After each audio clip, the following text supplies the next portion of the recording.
بسم اللہ الرحمن الرحیم انا انزلناہ فی لیلۃ القدر۔ میں نے قرآن مجید کو شب قدر میں نازل کیا۔ تم کیا جانو کہ شب قدر کیا ہے؟ شب قدر 1000 مہینوں سے بہتر رات ہے۔ تم اس رات کو درک نہیں کر سکتے کیونکہ رات 1000 مہینوں سے افضل ہے، 1000 مہینوں سے ببرکت ایک ہی رات ہے۔ اس میں تمام ملائکہ اور روح امین عرش سے فرش پر نازل ہوتے ہیں، اور یہ پوری رات سلامتی کی رات ہے۔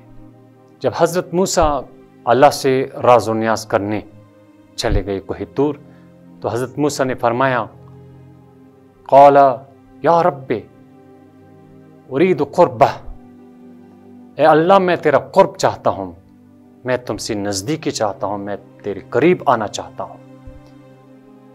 تو اللہ کی طرف سے ندا آئی قال قربی، تم میرا قرب چاہتے ہو، تم میرے نزدیک آنا چاہتے ہو؟ حضرت موسیٰ نے فرمایا نعم، ہاں۔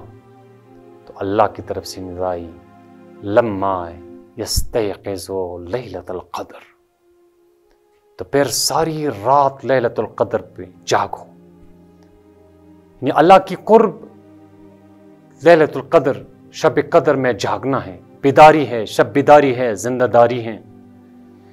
یعنی انسان شب قدر میں پوری رات عبادت کرے، پوری رات بیدار رہے، شب زندہ دار رہے، تو خداوند عالم فرماتا ہے تو پھر لیلۃ القدر میں پوری رات میرے خاطر، میری قربت پہ جاگو۔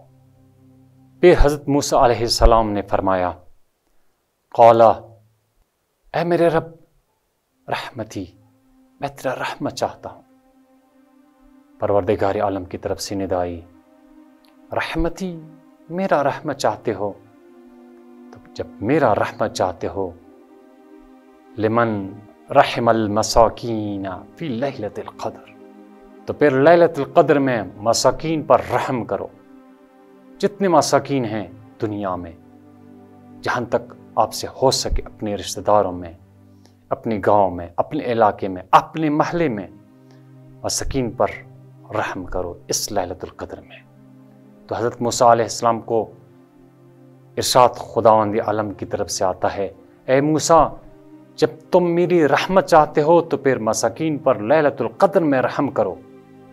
قال ارید جواز الصراط، قال کذالک، تم صراط مستقیم پر، یعنی پل صراط پر، پاسپورٹ، جواز جس کو پاسپورٹ کہتے ہیں، موسیٰ نے کہا کہ میں صراط پر، پل صراط پر جواز چاہتا ہوں کہ اس پر آسانی سے اس پل کو کراس کروں، اس کو پل کو عبور کروں۔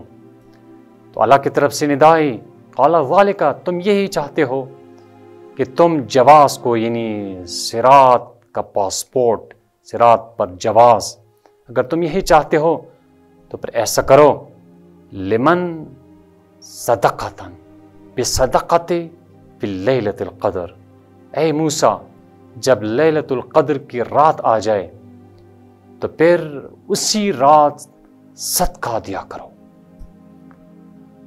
تو تمہیں پل صراط کا جواز مل جائے گا۔ پھر حضرت موسیٰ علیہ السلام نے اللہ کی درگاہ میں عرض کی قال ارید من اشجار الجنت وثمارها، اے اللہ میں جنت کے اشجار سے، جنت کے درختوں سے پھل کھانا چاہتا ہوں۔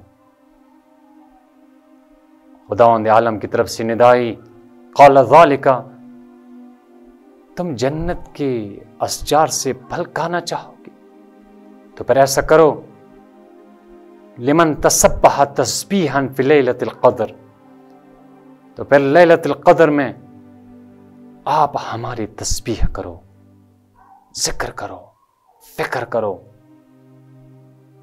جب تم لیلۃ القدر میں میرا ذکر کرو گے تو جنت کے اشجار اور ثمار آپ ہی کے ہیں۔ پھر حضرت موسیٰ علیہ السلام نے فرمایا قال ارید النجات، اے خدا میں نجات چاہتا ہوں۔ اللہ کی طرف سے ندا آئی قال نجات من النار، تم جہنم کی آگ سے نجات چاہتے ہو؟ حضرت موسیٰ علیہ السلام نے فرمایا نعم یا ربی، ہاں اے میرے رب، میں جہنم کی آگ سے نجات چاہتا ہوں۔ اللہ کی طرف سے ندائی لمن ذالک استغفار فی لیلۃ القدر، اگر تم یہی چاہتے ہو، آگ سے نجات چاہتے ہو، تو پھر لیلۃ القدر میں میرے ہی استغفار کرو، میری طرف آؤ، استغفار کرو، توبہ کرو۔ جب تم لیلۃ القدر میں استغفار کرو گے تو پھر جہنم کی آگ سے نجات پاؤ گے۔ پھر حضرت موسیٰ علیہ السلام نے فرمایا اے میرے اللہ، قال رضا کا، میں تیری رضا چاہتا ہوں، تم مجھ سے راضی ہو، بس میں یہی چاہتا ہوں۔ رب کریم نے ارشاد فرمایا قال رضائی، تم میری رضا چاہتے ہو۔ حضرت موسیٰ علیہ السلام نے فرمایا نعم یا ربی، اے میرے اللہ میں تیری ہی رضا چاہتا ہوں۔ تو اللہ کی طرف سے ندائی جب تم میری رضا چاہتے ہو، لمن رکعتین فی لیلۃ القدر، تو پھر لیلۃ القدر میں میری خاطر، میرے لیے صرف 2 رکعت نماز پڑھو۔ دوستو، لیلۃ القدر وہ رات ہے جو انسان اگر اس میں خلوص دل سے 2 رکعت نماز پڑھ لے تو اللہ اس سے راضی ہوتا ہے۔ تبارک و تعالی ہمیں کتنی آسانیوں سے، کتنی ہی سہولتوں سے اپنی برگاہ میں بلاتا ہے تاکہ اللہ ہم سے راضی ہو جائے اور ہم اللہ کے صحیح بندے بن جائے۔ ہمیں چاہیے کہ اس ببرکت رات میں ہمیں لہو لہب اور دوسرے کاموں سے پرہیز کرنی چاہیے اور اللہ کی برگاہ میں استغفار، توبہ اور ذکر فکر کرنی چاہیے۔ السلام علیکم ورحمۃ اللہ وبرکاتہ۔